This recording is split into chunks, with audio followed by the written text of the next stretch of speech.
Guys, I'm wearing my Spurs shirt today, just in celebration of Spurs beating Manchester United in the final of the Europa League last night. Anyway, that's the end of my football gloating, but I'm feeling good today in relation to that.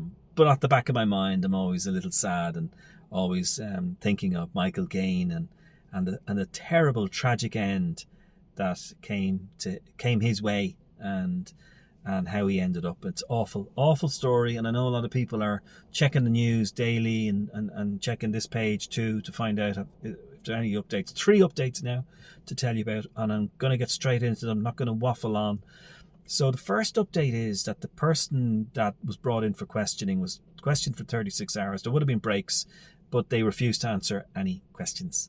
And that's a right. Like, you don't have to answer any questions, particularly if you think you're going to be incriminated some way, maybe because you didn't have an alibi. Your legal representative there will tell you, don't answer that, don't answer that, don't answer that. No comment, no comment.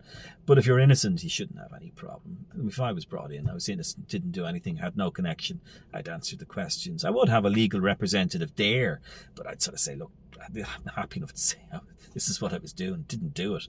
Eventually, you know, it'll be proven that you didn't do it. But in this case, just a bit suspicious. He said he had nothing to do with it, but at the same time, is unwilling to answer any questions. Second thing is that he's been housed now somewhere in Tralee or somewhere around the Kenmare area, a little bit further out of town, and he's been housed through taxpayers' funding. So we're paying for him to be housed there. I imagine rather than him absconding, we're trying to keep him there under observation. And well, at least I hope so. I wouldn't want him moving in beside me, thank you very much. I know he's innocent until proven guilty, but still he's a suspect and a person of interest. But again, I'm sure they're keeping an eye on him. So that's the second thing. And then the third thing is, which is a bit of a big update really, and a shock actually, is that he was in a dispute with the Department of Justice here in Ireland over what I do not know. But that's a pretty big one. A dispute with the Department of Justice. So who is this person? This person has a checkered background. There's no doubt about that. And I'm sure we'll all be shocked when it comes out in the future. And hopefully it does. And if this person is responsible, innocent until proven guilty, of course. But if it does come out that this person is responsible for Michael's disappearance and ultimate murder, you know, we'll find out a lot more about this person. And sure, were they even using their name, their proper name? You wonder, were they even, you know, this is the whole thing. So it reminds me, as I said in the previous video, of Arne Salkins murdering his wife in Latvia, 7 years in jail over there in his home country, and then just strolls into the UK, into London. He was a builder, just strolled in, no background checks, and he murders Alice Gross. Not going to go into the whole story again, but could have been prevented had they've done the proper background checks. So this dude here in Kenmare, whoever he is, doesn't appear to be Irish, because he seems to have a support network in his home country. Support network for what? Like, what's wrong with him that he needs a support network? So you understand now?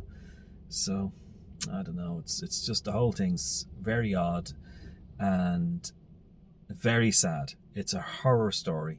And I remember early on people were saying, oh, Janice is guilty, oh, she's talking in the past tense, and I was defending her. You know, you watch my other videos, I knew she hadn't anything to do with it. And you know, she was traumatized. If you've ever seen anyone, I've seen one person in my life traumatized from an event, and it just reminded me of Janice. And when a bereavement happens, people are affected different ways, and shock can affect you mentally, and some people keep going on and doing their best day by day, and other people just go into their shell and they need to go on medication and they just can't go on, and it's too stressful. I think Janice is like that. So if there's people down there, make sure, we hear this dude in his home country has a support network. Well, I hope the Gaine family have a support network. I'm sure they do, and people looking out for them.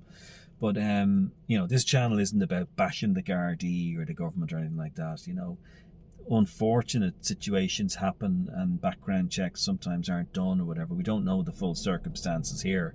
I'm just saying it could be like that. We'll find out at a later date. But the Alice Gross thing in England did happen, and that's a fact. You know, he came in, he wasn't background checked, and he did what he did. Could have been prevented.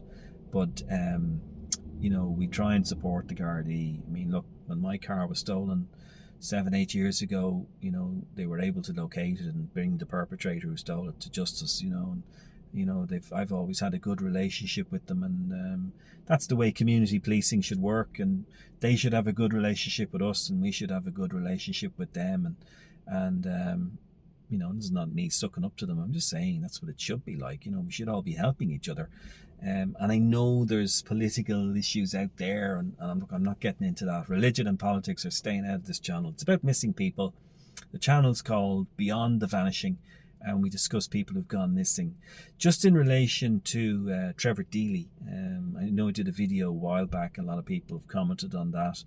I'm going to be doing, now when I'm doing this, I don't know. I haven't got an exact date, but I'm going to try and do a reconstruction of that case, and go through steps of what might have happened, maybe 2 scenarios, and going down to Percy Place and Haddington Road in South Dublin 4, to where the bank was, Bank of Ireland, and kind of retracing the steps. Now I'll probably do it in the daytime rather than nighttime, because around at nighttime there's the canal there, and it is known to have prostitution in the area and pimps and stuff like that. So I'm not going to be going down there in the evening unless you want to pay me buckets of money to do it. I'm not doing it at night, thank you very much. But I will certainly do something during the day, and just to go back and look about where he would have gone, how he would have gone home to Sandymount, wherever he was living there, and try and retrace to what might have happened. But anyway, that's at a later date. In the meantime, make sure you subscribe to the channel and share it and like, and it's Beyond the Vanishing. That's the channel. And thanks for checking it out and subscribing. I really appreciate it. Didn't keep it too long there. Anyway, come on you Spurs, and let's hope whoever is responsible for the disappearance of Michael Gaine and the murder, that person is brought to justice very soon.